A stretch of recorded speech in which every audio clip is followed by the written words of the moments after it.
গীতা, রিমা, সুমি, কোথায় তোরা? তাড়াতাড়ি এদিকে আয় বলছি। তোদের কানে কি কথা যাচ্ছে না? সুজাতার চিৎকার শুনে তার 3 মেয়ে দ্রুত চলে আসে। সুজাতা বিজয়নগর গ্রামে তার 3 মেয়েকে নিয়ে বসবাস করত। কি হয়েছে মা? আবার কি করেছি আমরা বলে তো? এভাবে চেঁচামেচি করছো কেন? কি করিসনি সেটা বল। আলমারিতে আমি গতকাল 20,000 টাকা রেখেছিলাম, সেই টাকা কোথায় গেছে বল আমাকে। সত্যি করে বল তো, টাকা দিয়ে তোরা কি করেছিস? মা, তুমি না জেনে শুনে আমাদের দোষারোপ করছো কেন? আমরা 3 বোন তো টাকা নেইনি মা। তুমি অযথা কেন মিথ্যে অপবাদ দিচ্ছ মা? চুপ কর মিথ্যেবাদী। আমি খুব ভালো করেই জানি তোরাই আলমারি থেকে টাকা নিয়েছিস। একদম মিথ্যে কথা বলবি না। এখন ভালোই ভালোই স্বীকার কর, নয়তো তোর কপালে দুঃখ আছে, এই আমি বলে রাখলাম। আসলে মানে মা, টাকাগুলো আমরাই নিয়েছি মা।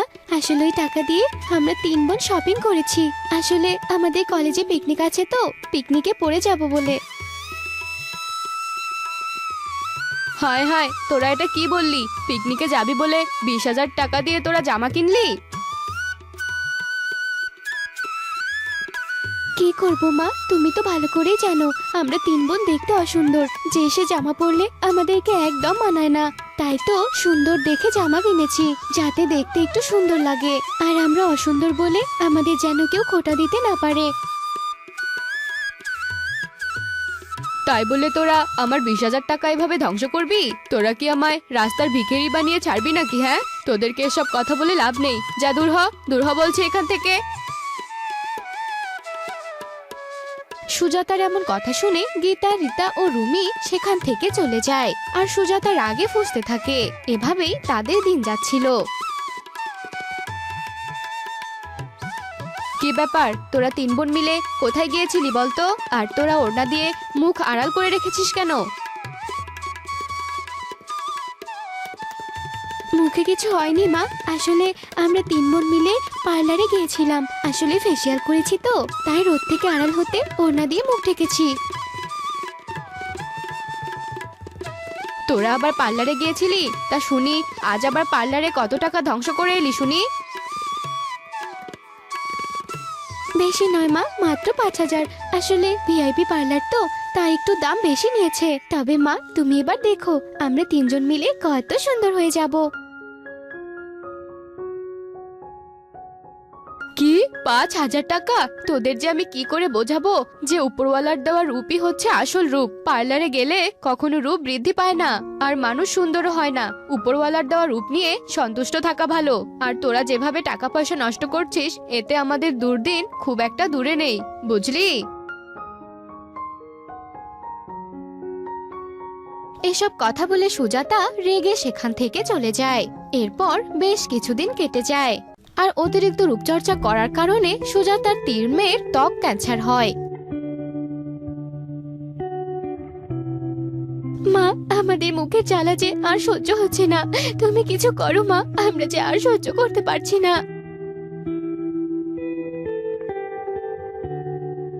আমি আর কি করব বল? সব সম্পত্তি বিক্রি করে তো আমি তোদের চিকিৎসা করিয়েছি, আর বাড়িটাও বন্ধক দিয়েছি। আমি তো এখন প্রায় শূন্য। আমি আর তোদের জন্য কি করব তোরাই বল? তোদের সুন্দরী হওয়ার বাসনা, অতিরিক্ত রূপচর্চা তোদের এই রোগের কারণ। আর তোদের অতিরিক্ত ব্যয় আজ আমাকে নিঃস্ব করে দিয়েছে। না জানি কবে বাড়ি ছেড়ে দেওয়ার নোটিশ আসে, আর আমাদেরকে পথে বসতে হয়।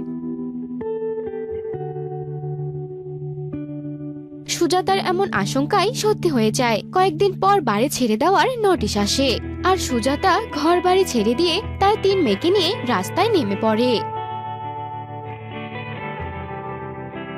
মা, তুমি আমাদেরকে ক্ষমা করে দাও মা। সত্যি আমরা 3 বোন বড় উচ্ছৃঙ্খল হয়ে পড়েছিলাম, তাই তো আমাদের এই অবস্থা হয়েছে মা।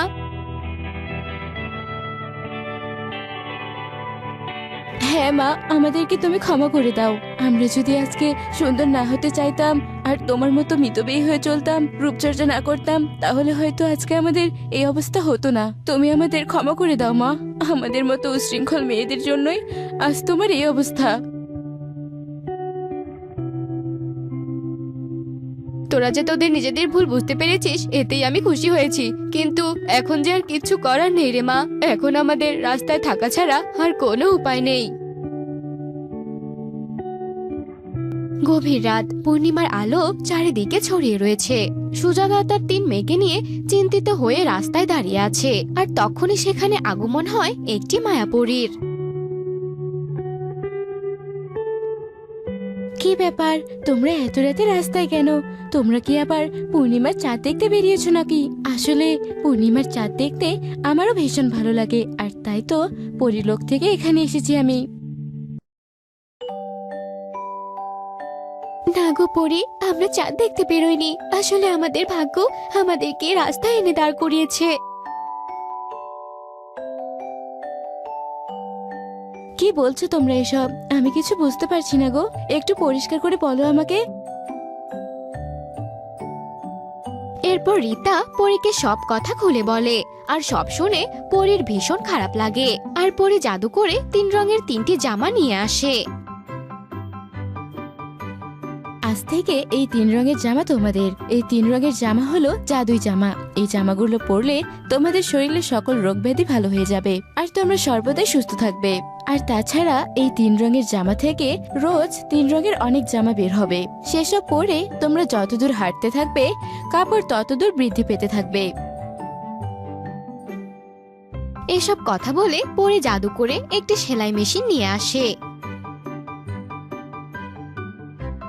তোমাদের জামা থেকে যেসব কাপড় বের হবে, এই সেলাই মেশিনে সেই কাপড়গুলো দিয়ে বাহারি রকম জামা তৈরি করতে পারবে, আর সেসব জামা বিক্রি করে নিজেদের ভরণ পোষণ তোমরা চালাতে পারবে। এরপর পরী সেখান থেকে অদৃশ্য হয়ে যায়। এরপর রীতা, সুমি ও রুমি সেই 3 রঙের জামা পরার সঙ্গে সঙ্গে তারা সুস্থ হয়ে যায়। কি মজা, কি মজা! দেখো মা, আমরা 3 বোন সুস্থ হয়ে গেছি। এবার চল বোনেরা, আমরা জামা থেকে কাপড় বের করি। এখন থেকে যে নিজেদের ভরণ পোষণের দায়িত্ব আমাদেরকেই নিতে হবে। এরপর 3 বোন মিলে হাঁটতে থাকে, আর তাদের জামা থেকে হরেক রকম কাপড় বের হতে থাকে। আর সেসব কাপড় দিয়ে সুজাতা অনেক রকম ডিজাইনের জামা তৈরি করে, আর সেসব জামা বিক্রি করে যা আয় হতো তা দিয়ে তারা সুন্দর একটি বাড়ি ভাড়া নেয়। আর তারা আবারও তাদের জীবনযাপন খুব ভালোভাবেই করতে থাকে। তো বন্ধুরা, আমাদের আজকের এই গল্পটি তোমাদের কাছে কেমন লেগেছে তা কমেন্টে জানাতে ভুলো না কিন্তু।